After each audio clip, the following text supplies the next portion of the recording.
अपने भक्तों की हर मनोकामनाएं पूरे करने वाले संत बाबा जयदेव महाराज के निर्वाण दिवस पर सोहना विधानसभा क्षेत्र के गांव अलीपुर में भक्तों द्वारा कलश यात्रा निकाली गई। इस कलश यात्रा में गांव की हजारों महिलाओं ने बढ़ चढ़कर भाग लिया। बाबा के निर्वाण दिवस पर पहुंचे भक्तों का कहना है कि जयदेव बाबा संत कोई छोटे मोटे बाबा नहीं थे। उनके दरबार में जो भी भक्त अपनी मनोकामना लेकर आता था उसकी वह मनोकामनाएं पूरी होती थी। भक्तजनों का यह भी कहना है कि बाबा एक शिक्षित पढ़े लिखे संत थे और सरकारी नौकरी छोड़कर भक्ति में लीन हो गए थे। भक्तों का कहना है कि बाबा की कृपा गांव अलीपुर और आसपास के गांव में बनी हुई है। जो हमारे पूज्य गुरुजी हैं उनका 21 सितंबर को निर्वाण दिवस है। उनकी पूर्व संध्या पर आज ये कलश यात्रा निकाली जा रही है। पहले 5वां साल है बाबा को शरीर छोड़े हुए, तो इसलिए आज दोबारा से पहले तब निकाली गई थी जब उन्होंने शरीर छोड़ा और अब निकाली जा रही है 5 साल बाद। तो क्या मान्यता है बाबा की? मान्यता यह है कि बड़े ही अद्भुत संत रहे हैं, बड़े चमत्कारिक संत रहे हैं और इन्होंने लाखों जिंदगियों को संवारा है। चाहे वो एजुकेशन की बात करें, मार्गदर्शन की बात करें, आध्यात्मिकता की बात करें, तो वो हर चीज के धनी थे। तो बाबा ने कैसे यहाँ पर आश्रम बनाया, कैसे क्या? बाबा वैसे अध्यापक थे और उन्होंने शादी नहीं की और शुरू से वो अध्यात्म वृत्ति में थे, या ये कहिए कि सर्विस के दौरान भी महात्मा ही थे। 89 में उन्होंने टीचर्स के लिए संघर्ष करते हुए और नौकरी को छोड़ दिया। इसके बाद उन्होंने संन्यास ले लिया, ऋषिकेश चले गए।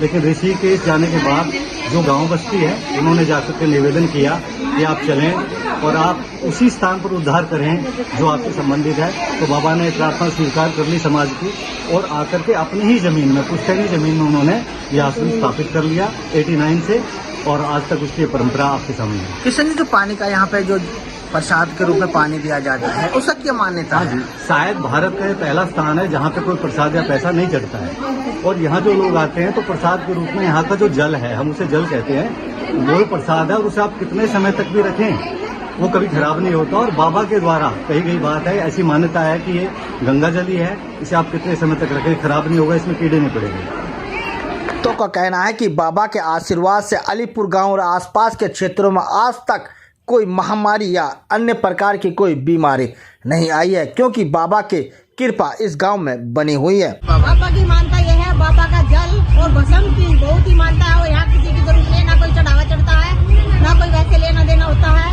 बाबा की कृपा बहुत है, बहुत सालों से यह आश्रम चल रहा है और आगे भी ऐसे ही चलता रहेगा। बाबा ने इतना संघर्ष किया इस गाँव के लिए, सब भक्तों के लिए, और हमें बहुत आशीर्वाद दिए है बाबा ने। और यहाँ पर बाबा की भस्म और जल के सिवा और कुछ नहीं चढ़ावा चढ़ता है, इससे ही सभी के रोग दूर होते हैं। बाबा का आशीर्वाद लेने के लिए आता है। बाबा किसी का प्रसाद नहीं लेता, बस भस्म डाल देता है और अपने घर में जाके प्रसाद बांटते हैं सभी। तो आज ये कलश यात्रा निकाली, कहाँ से जाएगी? कलश यात्रा अलीपुर गांव के बाहर जाएगी, सारे गांव की परिक्रमा होगी।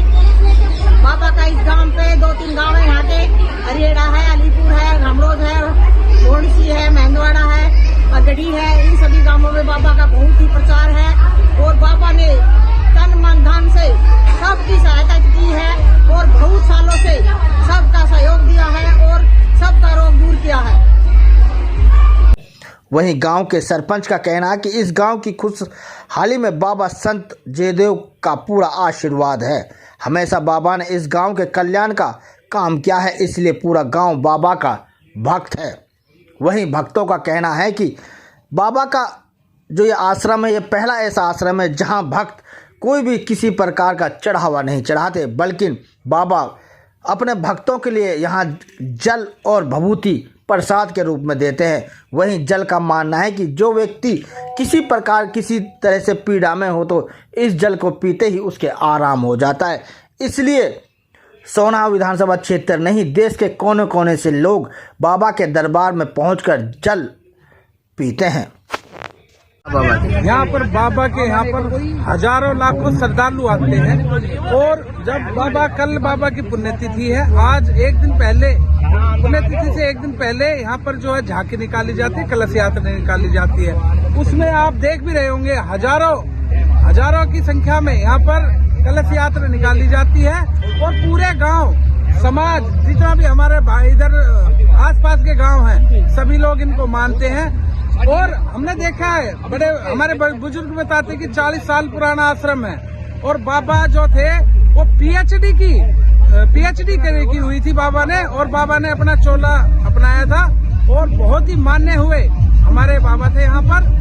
उनकी मर्जी के बगैर कभी भी इस क्षेत्र में ओलावृष्टि देखने को नहीं मिली, और जब से बाबा ने अपना शरीर त्यागा है, जब से इस क्षेत्र में देखो वो चीज तो आज सभी समझते हैं, हर चीज जो देखने लायक होती है वो चीज आज भी यहाँ पर उनके सभी भक्तों के सामने देखने को मिलती है, और बाबा की बहुत ही ज्यादा मान्यता है, लोकप्रियता है। दीपक जी, यहाँ पे कुछ राजनेता भी आते हैं? राजनीति देखो वो तो सभी का कर्म धर्म है, जो मानते हैं, जो आशीर्वाद लेने आते हैं वो आते हैं यहाँ पर बाबा के पास। जन्मों में अभी सभी सर इनकी तो बहुत पुरानी मान्यता है, काफी पुराने हैं। 1900 कितने सन में हुए थे इनका स्थापना?